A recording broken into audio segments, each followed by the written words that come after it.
Hey there, Transformers. Happy Thursday afternoon. It's the lunch hour, which means it's time for your weekly Lunch and Learn with me, Caroline Milton. I'm your host and the owner of Milton Coaching Collective. We provide burnout and health coaching for women in STEM, but our tactics, our topics apply beyond just the STEM industry and beyond just the experience of being a woman in the STEM industry. So I'm so excited today to be talking with you all. Now, as a background as an engineer, my life has been problem solving, and I have found so much overlap with health coaching, burnout coaching, is that we're just problem solving, right? We're problem solving. We are taking a smart approach to our health and finding what works for us and what doesn't. As such, today we're going to be talking about problem solving your career path. So how do we engineer our career path? And specifically, how do we engineer our career path when we are a woman of color? So I'm thrilled to introduce to you my guest and my friend, Shawnell Miller. Shawnell, I'd love for you to tell us a little bit about you and what led you to solving the problems that you solve in your business. Yes. Well, first of all, thank you so much, Caroline, for having me on this live. I'm super excited. This is my first live on LinkedIn, so it's new. So I'm super excited to be here, and I would love to share a little bit more about myself. So my name is Shawnell Miller, and I am a career coach for women of color. And I actually got into this space through my own personal journey.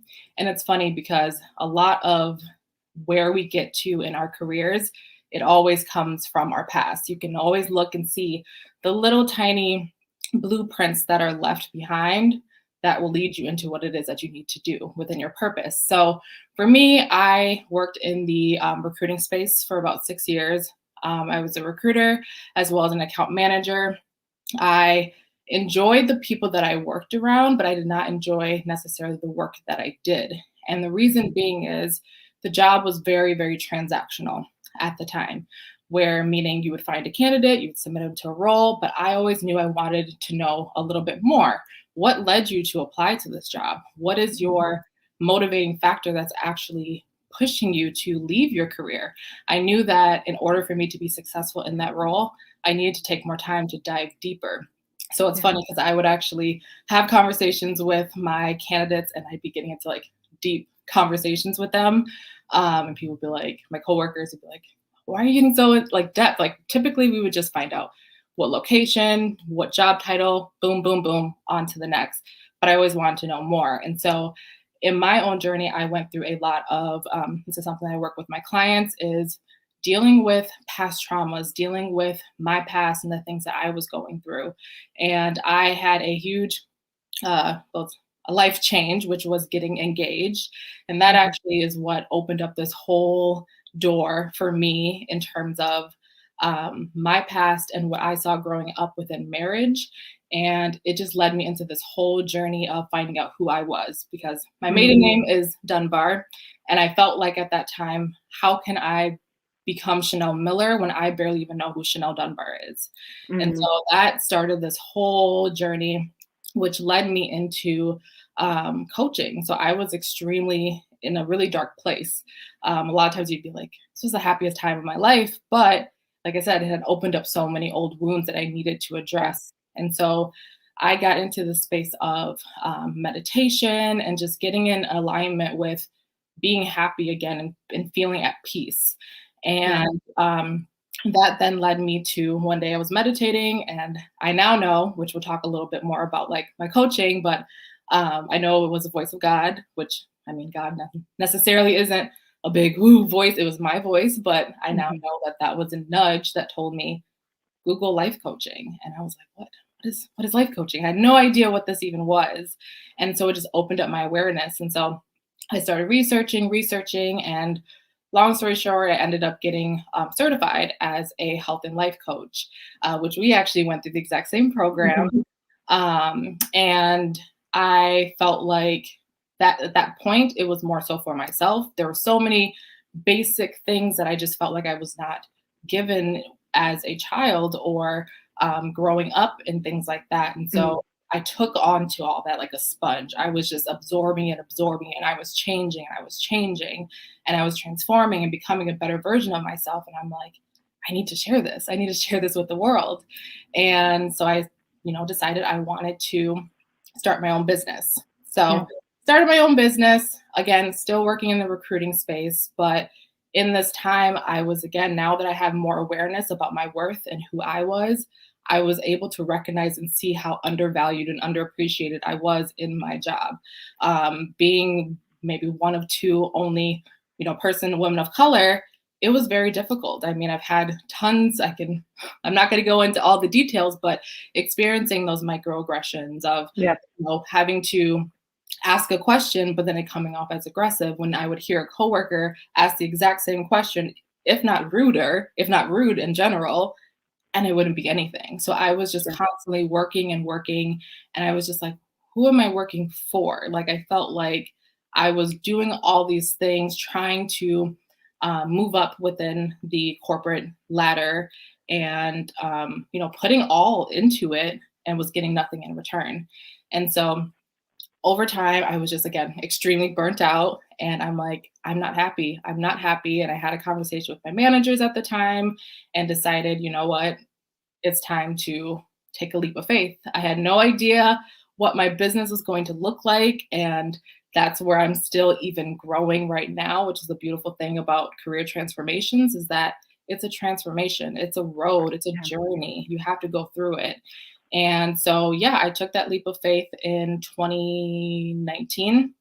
And since then, I have been on this journey of developing my business. And I've just been niching, whatever you want to call it, and getting more clear and more focused. And so, now I have gotten so firm in the individuals that I want to support, and that is undervalued women, Black women in the corporate space, or women of color. Because it's a pain for me. I know what it feels like to not have your voice heard. I know what it feels like to feel like you're just working and never being seen or appreciated or validated for the amount of work, and then taking on more work while everyone else is reaping the benefits. And so that is now my calling, to help women break free of that, because I truly do believe when you're in alignment with what it is that you are meant to be doing, those companies are going to match that energy. They're going to meet you halfway. It's just that, we can point all the fingers at the organization about how it's not a good fit and this and this and that.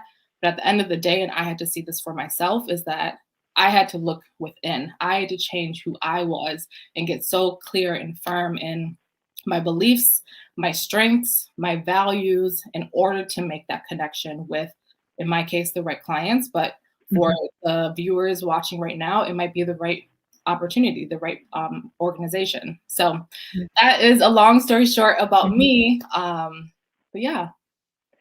I want to go back to something that you said earlier. We're really here in 2021 doing something very different than what we've ever done in the history of humankind, which is choosing our professional identity, right? For millennia, our identity was chosen for us in our profession, right? We did what our parents did. As women, you didn't do anything other than, have kids, raise a family, right? So even, a couple of generations removed were limited on what their career choices would be. And it really came out after World War II, when the baby boomer generation saw their parents, working in factory jobs, and said, we want to choose to be able to do something different. Like, the baby boomer generation was the generation to really change the way we think about work. Absolutely. Which is the power of choice. What do we choose to do? What resources do we have available to us to make that happen? And now in our generation, right, all of a sudden it's transformed into passion. You need to be passionate about what you do. If you're not passionate about what you do, then you're going to be looked down on in your workplace, right? And so employers are looking for employees who are passionate about their work, who are willing to wear that name on their chest and Mhm. wear it proudly and put in the time and put in the effort and not Hustle. complain, Yep. right? Yep. And I have seen from my perspective that that is stressful, right? It Mhm. is stressful to try to navigate your way in the professional world with with choosing your identity. What a beautiful thing to be able to have a choice in what we do, right? Mhm. That's a privilege to have a choice in what we do. But Absolutely. then how do we fulfill that identity? How do we make sure that we feel confident in that identity? So I Mhm. want to talk to you a little bit about what you find to be your approach of feeling fulfilled in your professional identity, and how do you keep that in balance with everything else that life demands? Mm. Great, great question. Thank you. So, a couple things that I want to kind of point on about the feelings of following your passion. Mm-hmm. I firmly believe in following your curiosity. Following that Mm, curiosity is eventually going to lead to what you're passionate about. yeah. Because, I mean, I was passionate about doing makeup at one point, but I'm not going to be a makeup artist. Like, you know what I mean? But I had to think about that. And I think so often people can get stuck in, I need to know what it is right now, instead of Mhm. getting curious. And that's what we do as coaches, is that we are constantly getting curious about why, gathering more information so that way we can Mhm. make an educated decision about what is best for us. And so for me and with my coaching and what I do with my clients is I'm a faith-based coach. And so my journey and my relationship with God, and again, working with clients, it's whatever source that you believe in.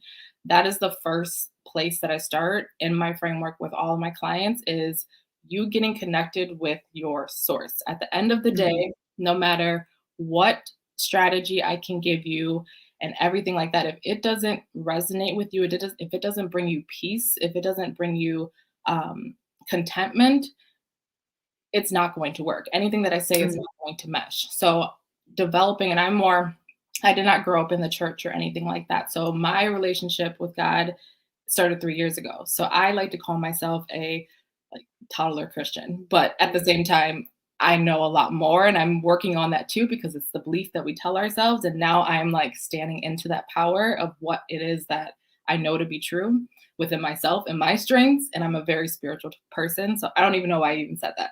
But anyways, um, and really owning that and recognizing that. And when individuals are able to get that source, get that relationship, like I was saying, it's not really about religion for me. It's about having a conversation, getting that inner guidance, getting that inner confirmation, that intuition, that gut feeling. So that way you know what is the right opportunity. A lot of times we know exactly what it is that we need to do, but then we don't really trust and believe in ourselves. That's what it Mhm. comes down to. But when you are so rooted in, for the clients that I work, the word, the Bible, you know that you are beautifully and wonderfully made. You know that come in the image of God, that you are powerful. Like, all those different things. So then when you're applying to these jobs that aren't, responding back to you, it's okay. There's the right opportunity that's there for me. You have a different chip on your shoulder when you're so grounded. And so it really starts with that relationship. Yeah.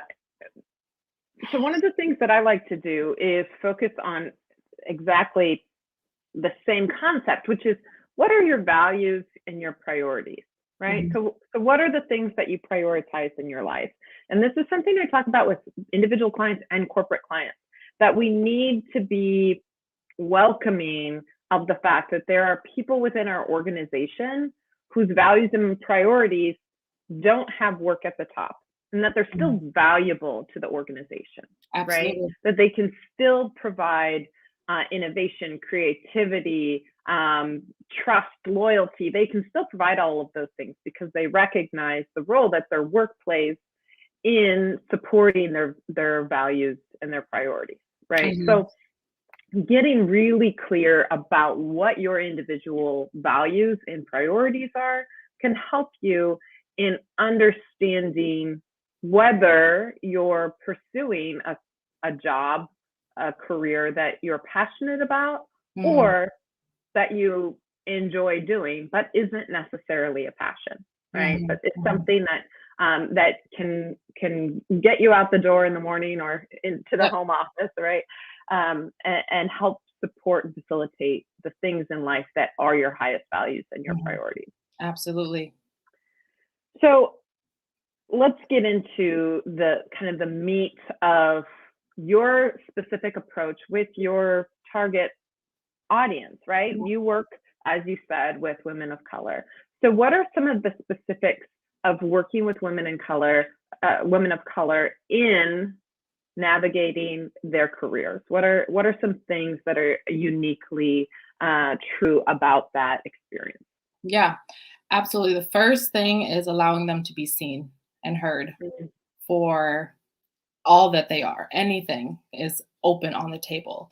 That is the first and foremost thing. And so that's why, again, it goes down to that foundation of building that source with God so that you know you are always seen, right? When we, especially for women of color, the world that we live in, it doesn't say yes to us all the time. We're always in this space of no, no, no. We have this constant pressure on our shoulders. And so, the saying, carrying the weight of the world on your shoulders. And Black women specifically, and again, I work with women of color, but of course, as a Black woman, I identify with women who look like me. Mhm. We carry the weight of everything. We are the most undervalued, underappreciated um, population. So that in itself is building that confidence of them getting connected, right?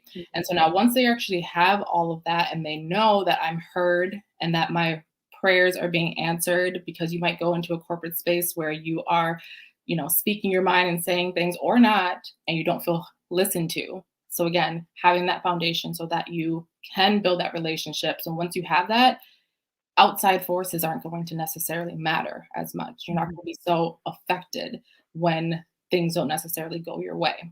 And then the second thing is, once you know all those things, you know your strengths, you know what your core beliefs are, what you're good at. And a lot of this can come from, like I said, the blueprints from our childhood. And that's what I do with my clients is we dig in, we find out, okay, what's good for you, because we're so the world can tell us who we're meant to be versus who we should be, who Yeah. we're born to be. And so I want to help my clients uncover that. And sometimes it just means getting curious and asking those questions. And also for Black women, we can't wait for permission for others to tell us what we're good at. We have to tell other people what we are good at, and we stand in that power.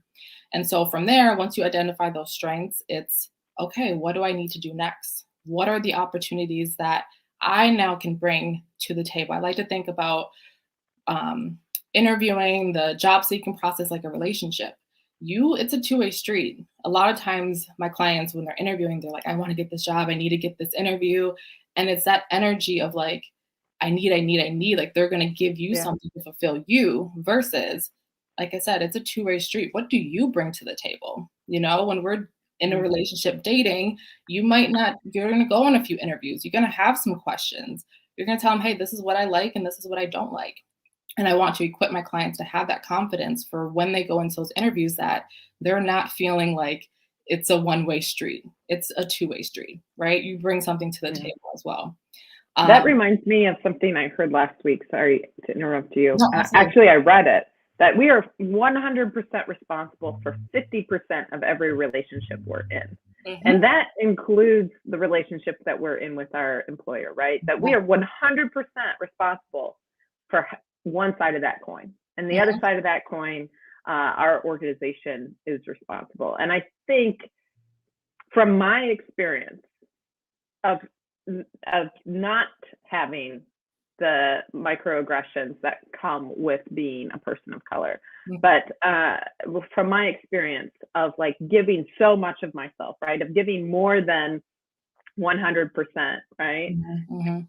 I always bristle when people talk about giving like 110 or 150%. I'm like, I'm no, like, what are you giving to no, me? Like, stop. you're sucking all my energy. Like, what That's am I doing? overextending it. Yeah.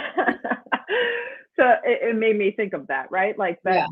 when we're already feeling like we have to give more than 100%, and then we layer on top of that the Responsibility. additional the additional expectations that come, Mm-hmm. right? With being a woman of color, that how do we right size ourselves collectively into 100%, giving 50% in the relationship with 100% of who we are. Sorry, that just popped into my mind as you were saying that. I love it because it's so true. It's so true. And when I say that, people are like, oh, and it gives them that power back for a second. Yeah. And it's a different perspective when you're going into those interviews. Like, why are we going into interviews? And I say this, and again, I think about the blueprints, like when I've interviewed in the past for me, and it's funny, like now as I'm building, because I pour everything that I know into what I've experienced, right? So I've obviously interviewed for jobs, and I don't say this, I say this in the most humblest ways, but I've never interviewed for a position and not got the job. And that's because I wasn't just applying to any job that didn't fit with me. I was so clear on what it is that I wanted to do. So when I walked into those rooms, I wanted to collaborate. That's just the type of person that I am. I wanted to bring something to the table. And I think that is a true testament to why I have never not received a position that I've interviewed for. And it's because I was so clear and aligned with the role, right? Yeah. And so when people don't get interviews, they feel like it's me, it's me, it's me. It's like, no, that just wasn't the position for you. Which leads me to the next part of my framework is developing, or actually, no, before we get to developing your messaging, your brand, and it kind of ties into once you know your values, but those limiting beliefs are going to come up, which you kind of touched on. That's obviously going to come up. So taking some time to dive into, okay, what are the conditionings that we've had for all this time, however many years? What are the inner childhood wounds that you need to address? And again, I'm not a therapist or anything like that. If it's deeper in that area, it's more so to take you and to see it and to dismantle those beliefs, right? So really working on what are the beliefs that are driving you, which again, a belief could be they're interviewing me and I'm not interviewing them, so dismantling that right there. And then the next thing is developing your messaging and your brand. So once you know who you are, you're now going to stand in that. You're going to get your LinkedIn right. You're going to get your resume put together. So that way this is who I am. And now I'm attracting the positions that are in alignment with that. And when you are so firm and so confident in that, the right opportunities are going to come. I guarantee it. And it's a beautiful thing to watch when clients get into alignment. So just taking that pressure off of, I have to apply to this job, which is a whole nother live I can do about applying to positions. 80% of jobs are not posted online. They're all internal. And so a lot of times when people are posting and applying to job postings online, you're dealing with the scraps of the scraps, not knowing, I don't care if it says it was posted 2 minutes ago. No, they've already probably sourced their internal people. So actually, we really want to spend a big chunk of our time networking, having conversations with people that we know. But if you don't know what it is that you want, how are you going to have these conversations? So just to take that pressure off of anyone who feels like, I don't know what to do, start with you. Start asking yourself, okay, what are the things that I dislike in my current role? What are the things that I enjoy? What are things as a child that just came easily for me? For me, I was extremely nosy as a kid. My brothers, I have 4 older brothers, and they used to always call me Nosy Nora, which I hated. But now it's funny because I'm like, yeah, I took Nosy Nora and I made it a career. Now I ask questions. So it's just, again, think about those things of what are those little blueprints, and take that time, because we can feel so guilty about resting. The world tells us go, go, go, like you were saying, give your 110%. What if a part of your 110% is spending time uncovering and working on yourself? Like, it has to start with you first. I'm sorry, it might be a hard pill to swallow. You might want to apply to positions, do all this stuff, but you're just going to get burnt out. You're going to get exhausted. You're going to get tired. You're going to get frustrated. And that's only going to then implant beliefs of, I'm not good enough. I'm not worthy. Nobody wants to hire me. No one's looking. When in reality, you are just not applying and connecting with the right people who are in alignment for you. Yeah.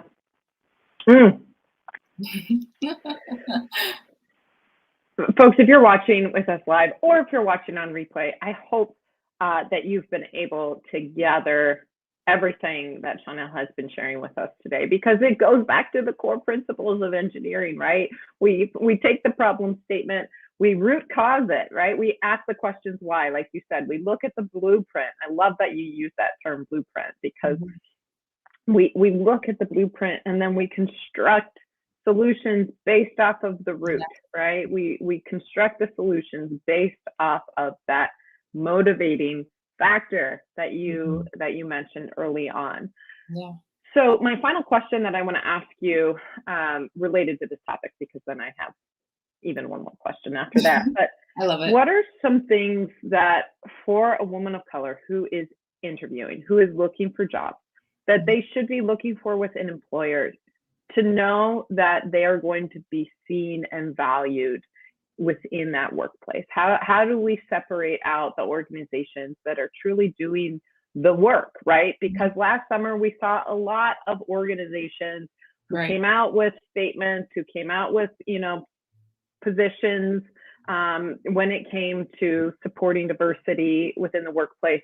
But how do you know that an organization is truly supporting diversity of thought, diversity of experience in how they are building their teams?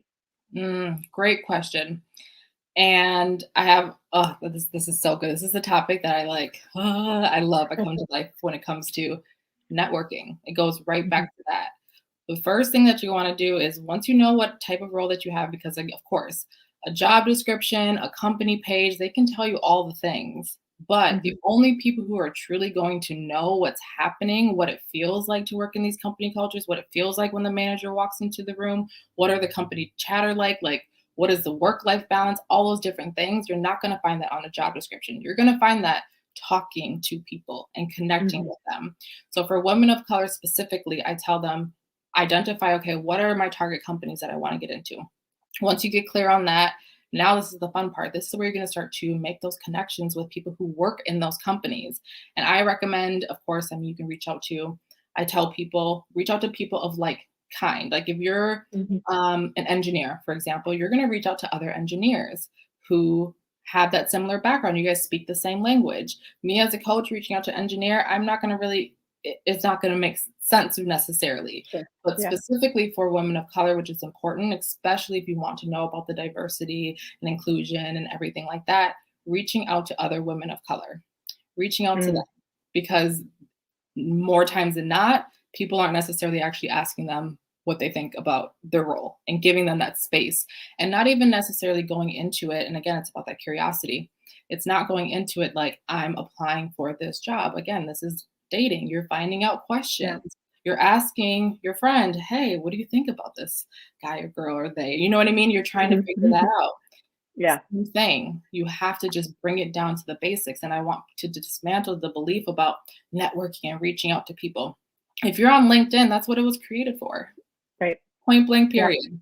So don't be afraid to reach out, and especially reaching out to people of like kind, to get those insider information. So you can reach out, maybe set up a coffee date. And it is really just, hey, like I saw, just like you said it, I saw a lot of information about this company doing all these initiatives. I see you work at the organization. I would love to hear your perspective on what's going on here, because that's really important to me. Open up that conversation, and that's going to lead into things. And again, like I said, 80% of the jobs are not posted online. So what you're actually doing is you're creating that relationship, which they may or may not have a role. But if they do, they're going to say, hey, can you send me your resume? I want to forward it over to my manager, to my colleague. And also, most companies also have referral bonuses. So there is a little bit of an incentive for people. So if you feel grimy about having these, you're going to be benefiting. It's going to be benefiting everybody.